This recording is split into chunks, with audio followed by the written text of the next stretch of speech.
Hey everybody, it's me. I think this thing's recording. I'm actually recording from YouTube right now because that's basically the style of my videos, is recording from YouTube. Anyway, I just came out of the courtroom. Yes, the courtroom. Yay, we won. Well, we got the house. I got a house. Thumbs up. All right. So, my experience as national staff, I feel like I should get this video done and so you guys know what the deal is. So first, how did I get on staff at nationals? Those who know me know why. Those who don't know that I've been staffing competitions for all of them. And what's Walter doing? And I've been organizing competitions as well. It's really hot out here. So, so people knew me, and I guess they think that I'm all, responsible or whatever, because I know it takes a little bit of responsibility, takes a little bit of know-how, takes a little bit of who you know, a little bit of that. And so Walker Welch, the delegate, recommended me to the Nationals Organization Committee to be staff. It was myself and Garrett Webster. And so from there, what you do is you get like a bunch of emails and stuff about staff updates. you get a link to this spreadsheet where you start filling in your information, like who you want your roommates to be, when you're arriving, what you're gonna eat, because they provide food, what your t-shirt size is, all that good stuff. And so, I wonder if she let her dog off leash yet. Dang, she hasn't let her dog off leash yet. Anyway, so yes, all that stuff. And then you register. Oh, the dog's pooping. I'm gonna flip the camera around. He's getting it good. He got it good. Hang on, I'm throwing this leash. I'm letting the leash go. Does this have any holes in it? I don't think it has holes. If it has holes, I'm gonna whip somebody's ass. Meaning mine.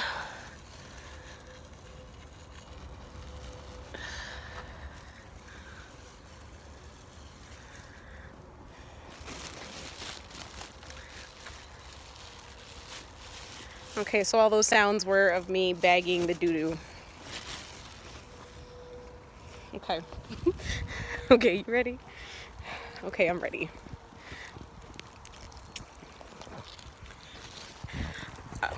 Let's do the camera like this. In the same, wait, like this. Like this.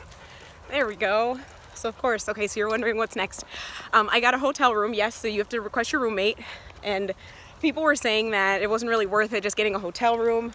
I still have to pay for my flight, which is about $400. Can you guys who went to nationals tell me how much you paid for your flight, just out of curiosity?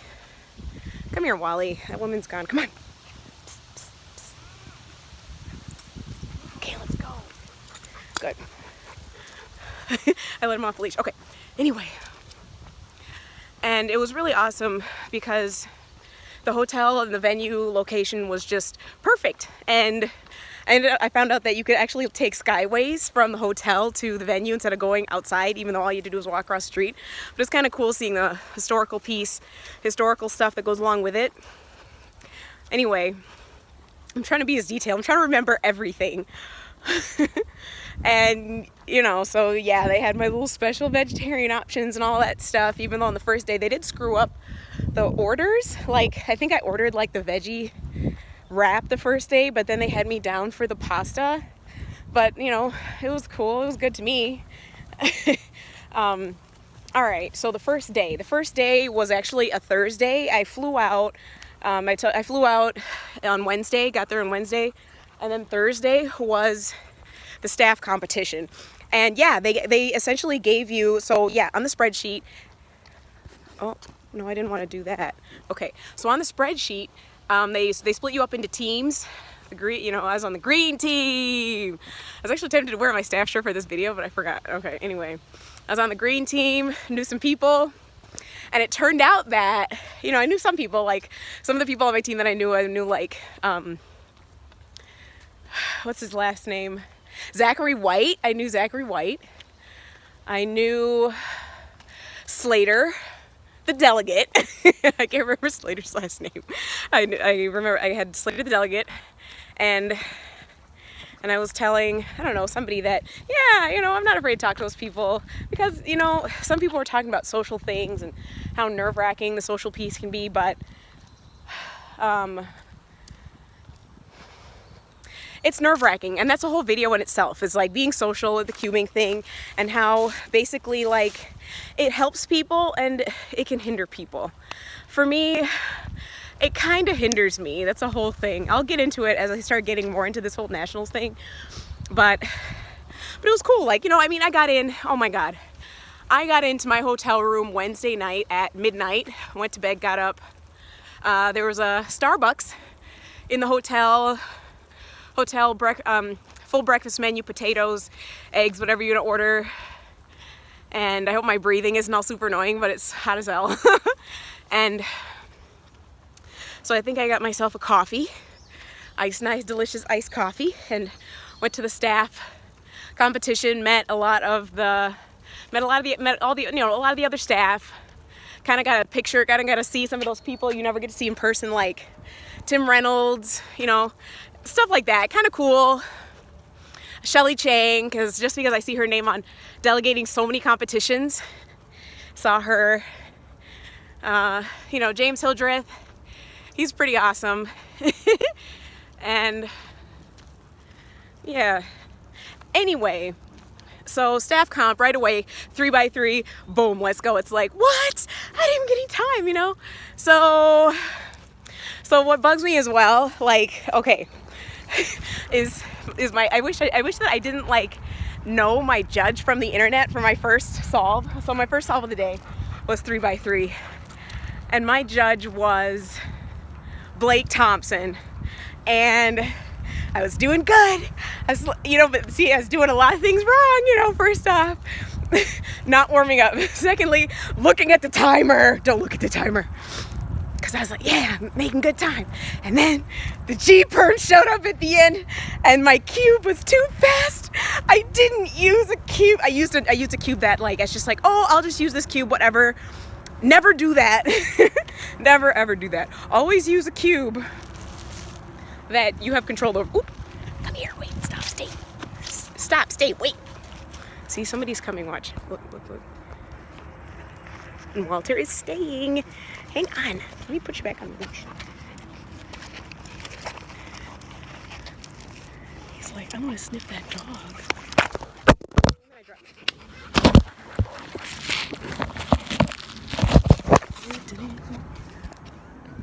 Come here, let me get your bag of poop. Come here.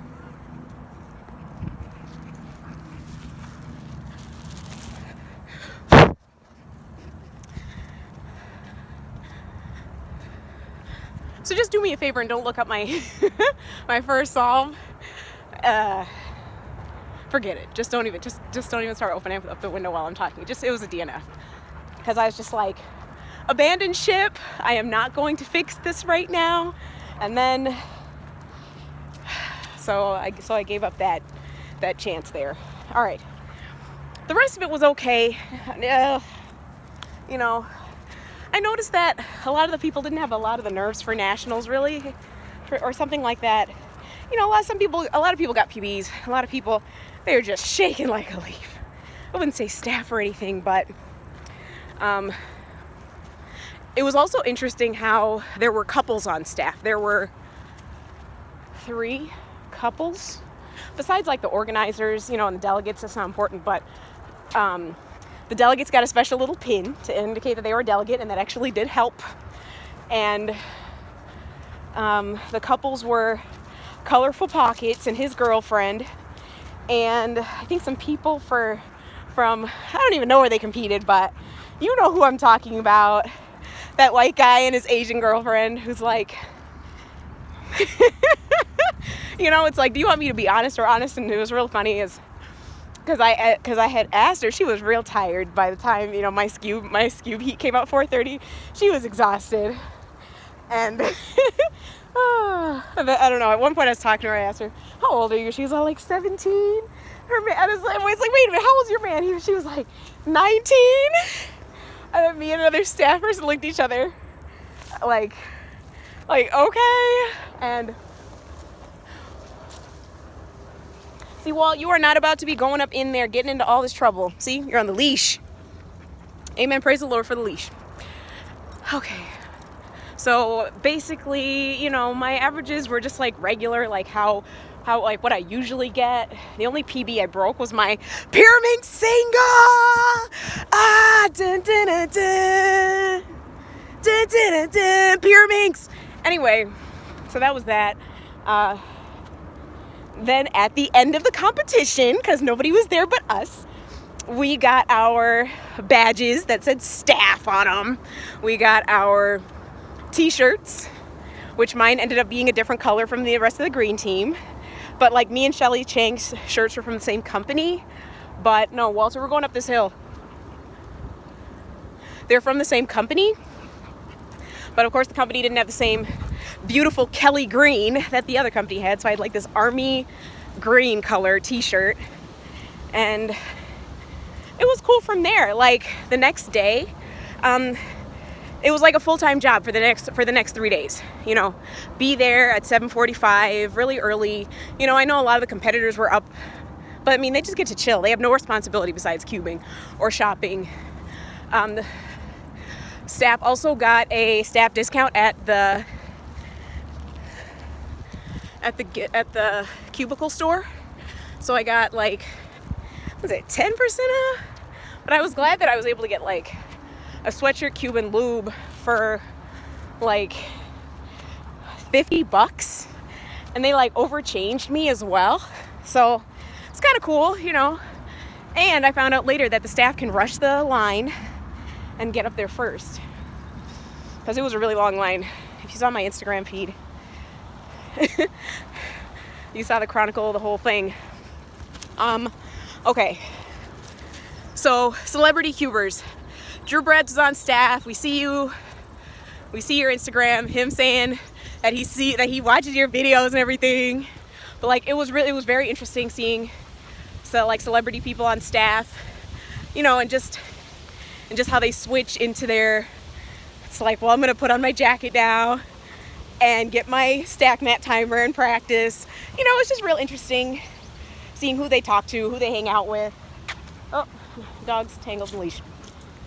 Walter, I thought we were gonna make this work, but it ain't working. We're in the hot sun. Let's get to the car. Okay. So, but yeah, you know, are you afraid to talk to these people? Are you afraid to approach these people? You know, the only celebrity that I really didn't approach was Andrew Nathanson, Colorful Pockets, because he was busy like Eskimo kissing, you know, like rubbing noses with his girlfriend like the entire competition. And that's why his footage and that's why I watched some of his videos and I'm like, where's the footage of him and his girlfriend constantly like Eskimo kissing and staring into each other's eyes? So I was just like, I'm gonna stay over here and do my thing, you know, because some people are acting super in love. Which is so funny. Anyway, yeah, so I was only, and you know, so shockingly enough, like you see Henry in a lot of his videos, but I found him to be kind of a loner on the green team, you know, sitting there chilling by himself, you know, nice smile, you know, he's real friendly. But the way him and, you know, the way you see some of the people like buddy in the videos on YouTube, like sometimes it's like not actually like that in real life. If you hear plastic sounds, that's the dog poop bag in my hand. I know, I'm still carrying it. I'm being super responsible when I could just throw it in there and never see it again. But I'm gonna be responsible and put it in a trash can. So remember, kids, always put the dog poop in the trash can. Let's see. So I got all my materials and then I went back to my room And I actually don't remember what I did that night. I didn't do a whole lot at night until probably Saturday night. You know, I think I did a lot of chilling, relaxing, you know, network chatting, but nothing like major. But I found out that the staff that had already attended nationals had kind of have this sort of rule that it's nationals, you don't sleep. You know, it's nationals, get your ass out on them streets. So like, I think I'll save that as a part 2 video, just because this video was super crazy, but I'm still gonna post it anyway. That was day 1. Day 2, let's see, then, so that was technically day 0 of the competition, and then they didn't put any of the staff data in until that event occurred with the regular competitors. So then, actually, before I close this video, I'll talk about a few things. So you get a full schedule, and it was so cool because it really showed how intimidating such a big competition can be to organize. Because I had a full schedule. There were schedules of all the people that were supposed to judge on each judging table, and there were schedules of all the jobs that everybody was supposed to do on the scramble table. It was pretty cool. Day 1 was where I met Convinza cubing, and that I think that experience might have changed my life. So yeah, Shanae, if you're watching this video, you changed my life. Like, oh my god. But I didn't meet her until day 2, and until the first day of staffing, and I was really, really concerned as to like what she would think of me. Just because, like, she was black, you know, like, what she would think of me, and, like, would she be, like, what kind of black person was she? Is she, you know, because you gotta, like, think, does this black person like black people? You know? And, like, what did she think of another black woman? And, like, those are the sort of questions that went through my mind, but then I met her, and she was like, oh my god, blah blah, you know, like, what do you average, and I'm gonna introduce you to this person and that person, and we're gonna, you know, we should hang out. And I was like, it's totally opposite of what people do in the Cuban community. Like, you know, I feel like it takes a long time to break into the clique and everything, and just for a person, you know, a living legend to a living YouTube Cuber legend to be like, you're awesome, let's, like, blah blah, you know. She's 27 years old, so it was really cool to be hanging out with a black woman that was, like, so close in age to me. And then I met someone that I follow on Instagram as well, who's a black woman cuber. I mean, how do you say people first? A woman who is black, who solves cubes. You know, I just thought that was so epic that she showed up on day 2, I think, for 3x3. Yes, and 2x2 and shit. So that was cool. Part 2, I'm exhausted. I'm gonna take a nap, and then I'm gonna go work on my house some more. We've been catching raccoons. We caught like 4. Get house repairs, get the thing cleaned out, ready for me, you know, my glamorous lifestyle to be all up in there. And from the Fish Creek Natural Area, peace.